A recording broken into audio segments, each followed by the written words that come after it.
ఏమండోయ్ మీకు మీ కుటుంబ సభ్యులందరికీ కూడా పరాభవ నామ సంవత్సర ఉగాది శుభాకాంక్షలు. మీ అందరూ కూడా హ్యాపీగా, హెల్తీగా ఉండాలని మా బును అండ్ మీ టీమ్ కోరుకుంటుంది. అన్నట్టు ఏమండోయ్ ఈ ఉగాదికి మా ఇంట్లో స్పెషల్ ఏంటో తెలుసా? మా కార్తిక తన చేతులతో పచ్చడి చేస్తానంటోంది. చాలా ఎక్సైటెడ్‌గా ఉంది. మరి తను ఎలా చేస్తుందో చూసేద్దాం. నమస్కారం అండి. మీ అందరికీ ఉగాది శుభాకాంక్షలు.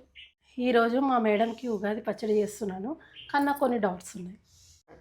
మేడం, నేను ఇది మొదటిసారిగా చేయడము. అవును. ఇవన్నీ ఐటమ్స్ ఎందుకు వేస్తున్నారు మేడం? నువ్వు ఒక్కొక్కటి వెయ్యి, నేను చెప్తూ ఉంటాను. ఫస్ట్ ఇదేంటి? ఇవి బెల్లము చింతపండు నీళ్ళు కలపమన్నారు కదా మేడం. బెల్లము, చింతపండు నీళ్ళు.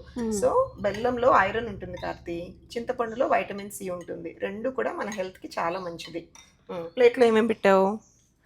ఇగో అరటిపండులో పొటాషియం ఉంటుంది, బీపీ కంట్రోల్లో ఉంటుంది. కొబ్బరి కూడా అంతే, లాట్ ఆఫ్ ఫైబర్, మన డైజెస్టివ్ సిస్టమ్ బాగుంటుంది.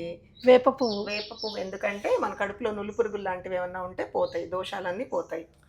మామిడికాయ అందులో ఉన్న వగరు, అందులో ఉన్న పులుపు ఇమ్యూనిటీ బాగా పెరుగుతుంది, రోగ నిరోధక శక్తి, మనకి రోగాలు రాకుండా ఉంటాయి.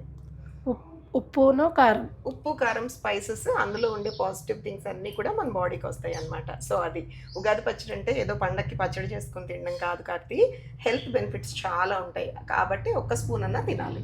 కానీ ఒక్కొక్కటి తినొచ్చుగా మేడం, అలా కలుపుకొని తినకన్నా. అలా కాదురా, ఎన్నో ఇయర్స్ నుంచి, ఎన్నో తరతరాల నుండి వస్తున్న ఆచారం కదా, మనం ఫాలో అవ్వాలి అంతే. సరే మేడం, చేస్తాను. ఇప్పుడే చేసేసే ఫాస్ట్. ఎంత కలర్ఫుల్గా ఉందో చూసావా కార్తీ? ఎంత బాగుంది కదా? అవును కదా మేడం, మస్తు చేసిన. ఫస్ట్ టైం చేసిన. కానీ ఈ వీడియో మా ఆయన చూడాలి.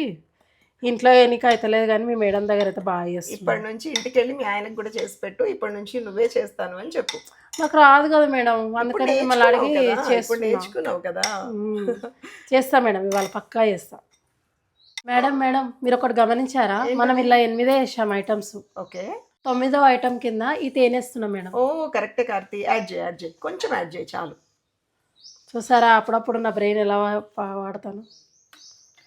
అప్పుడప్పుడే వాడుతున్నావు కార్తీ, అదే కదా నా బాధ. ఎప్పుడు వాడాలి నువ్వు. కానీ భలే ఈజీగా ఉంది మేడం, దేవుడి కోసం చేస్తే ఏదైనా బాగుంటుంది.